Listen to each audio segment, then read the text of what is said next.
Hi friends, welcome to our HA blogs. Today topic ఏంటంటే బాలింతలు ఏం తినాలి, ఏం తినకూడదు, బాలింతలు తీసుకోవాల్సిన జాగ్రత్తలు ఏంటి, ఫీడింగ్ మమ్స్ ఎక్కువ మిల్క్ రావడానికి ఏం తీసుకోవాలి, ఏం తినాలి అనే దాని గురించి డిస్కస్ చేస్తున్నాము.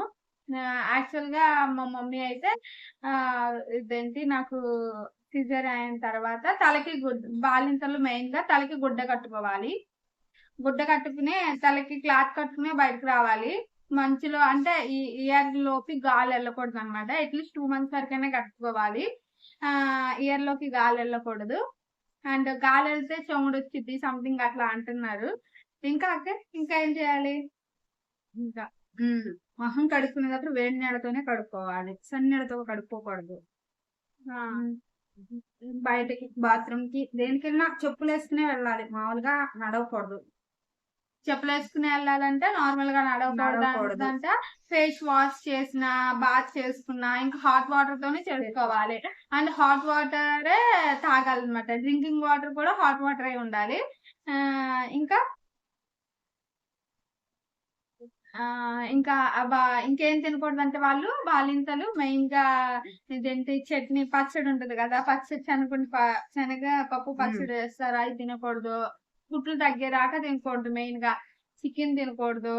ఇంకా క్యాలీఫ్లవర్ అవేం తినకూడదు అనమాట. తినకుండా జాగ్రత్తగా ఉండాలి. నాన్ వెజ్ దూరంగా ఉండాలి. ఎక్కువ షుగర్ వేసుకునే తినాలి. ఇంకా ఎక్కువ కారపూరతో తినాలి, ఎందుకంటే షుగర్ అయినా జలుబు వచ్చింది కదా, కారపూరతోనే తినాలి ఎక్కువ.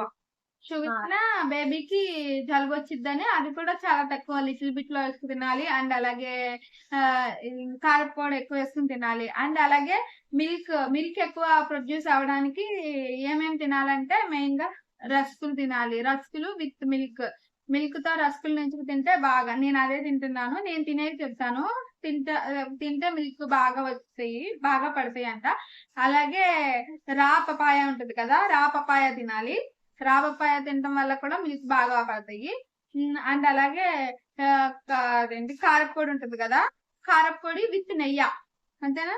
కారపొడి విత్ నెయ్యి, ఒక్క ముద్దలో అయినా అది వేసుకొని తినాలి. ఎందుకంటే పుట్లు త్వరగా మాంతావి, పాలు కూడా ఉంటాయి బేబీకి.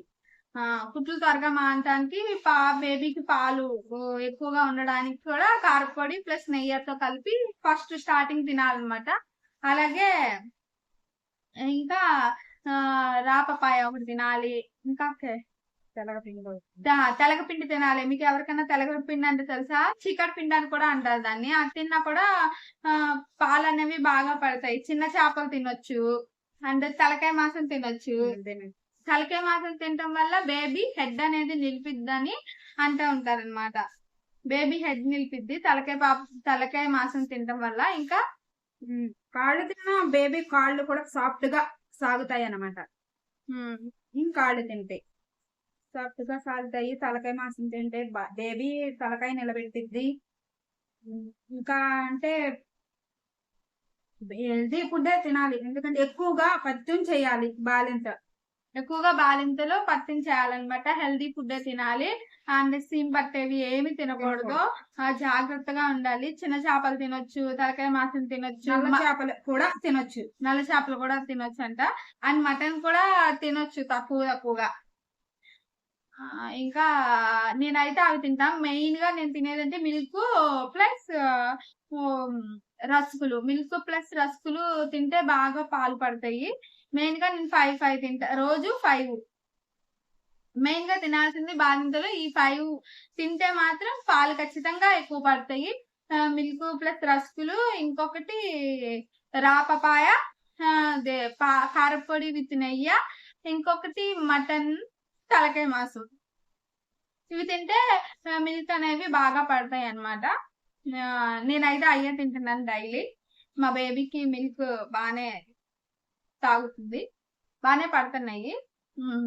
బాలింతలు ఇంకా జాగ్రత్తగా ఉండాలి, క్లాత్ కట్టుకుని బయటకు వెళ్ళాలి అన్ని చెప్పాను కదా, ఇవన్నీ పాటించాలి. నేను అవే పాటిస్తున్నాను. ప్లీజ్ సబ్స్క్రైబ్ చేసుకోండి. అక్క ఎంతైనా ఇంకేమైనా చెప్తావా? ప్లీజ్ సబ్స్క్రైబ్ చేసుకోండి, లైక్ చేయండి. నువ్వు చెప్పకే. ప్లీజ్ సబ్స్క్రైబ్ చేసుకోండి, లైక్ చేయండి. Thank you.